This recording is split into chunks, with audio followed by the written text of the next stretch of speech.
일본의 새해 첫 행보 중에 하나는 도쿄 중심에 영토 주권 전시관을 내주에 열고 관람객을 맞는다는 것입니다.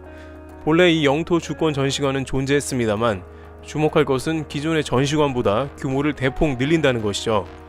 이 전시관을 관장하는 일본 아베 총리실의 내각 관방 기획조정실에 따르면 기존보다 7배 더 크게 확장하여 도쿄 지오다구에 있는 미쓰이 빌딩으로 이전합니다.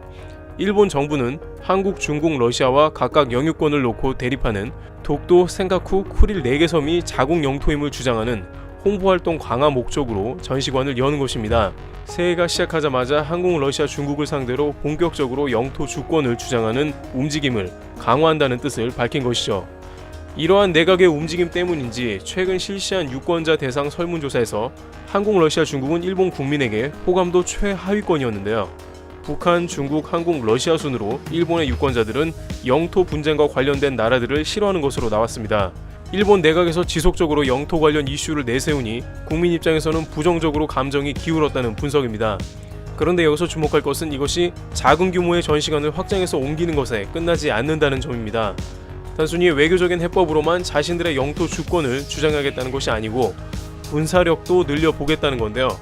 아베 내각의 의지를 확실하게 보여준 장면 중에 하나는 최근 첨예한 중동 정세에 굳이 자위대를 파견하겠다는 것입니다. 현재 아베 총리는 이 시국에 중동을 돌면서 호르무즈 해협에 해상 자위대를 파견하겠다고 이야기하고 있습니다. 호르무즈 해협과 접하거나 인근 국가들에게 사전에 양해를 구한다는 제스처를 하면서 자위대 파견을 강행합니다. 자국의 상업 선박을 지켜야 한다는 목적이지만 이것으로 평화헌법을 개헌하려는 의지가 들어갔다는 것이죠. 평화헌법 개헌을 통해서 전쟁 가능한 국가로 변모하여 동북아시아에서 막강한 군사력을 키우겠다는 의지입니다. 이렇게 되면 결국 당장 센카쿠 열도에 침공해오는 중국에 적극적으로 함선을 보내서 경고를 보낼 수도 있습니다. 실제 최근에는 미군과 함께 무인도 섬에 중국군이 무단 점령을 했을 때 그것을 다시 수복하는 훈련까지 진행한 상황입니다.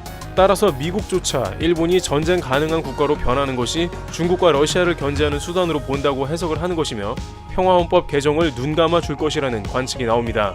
또한 아베의 자민당은 올해가 되자마자 평화헌법 개정을 위한 포스터를 총 8만 장을 인쇄해 배포하고 활용할 것을 밝히고 있습니다. 본격적으로 작업에 착수했다는 것입니다. 자민당 공보본부장은 이와 관련 아베 총리의 지시를 반영했다고 밝혔습니다.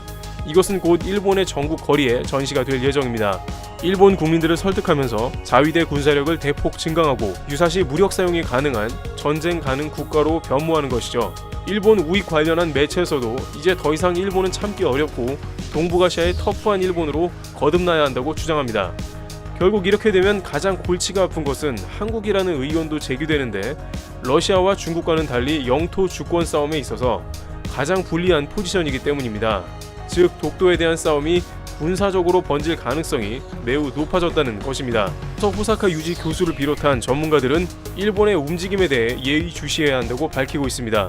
한편 아베 총리는 지난 12일 NHK와의 대담에서 개헌을 꼭 자신의 손으로 이루고 싶다고 밝힌 바 있어 우려가 가중됩니다. 아베 내각은 2021년 9월 전까지 헌법 개정 국민투표를 시행하는 것을 목표로 삼고 있는 것으로 전해지고 있습니다. 트리블 튜브 여기서 마치겠습니다. 감사합니다.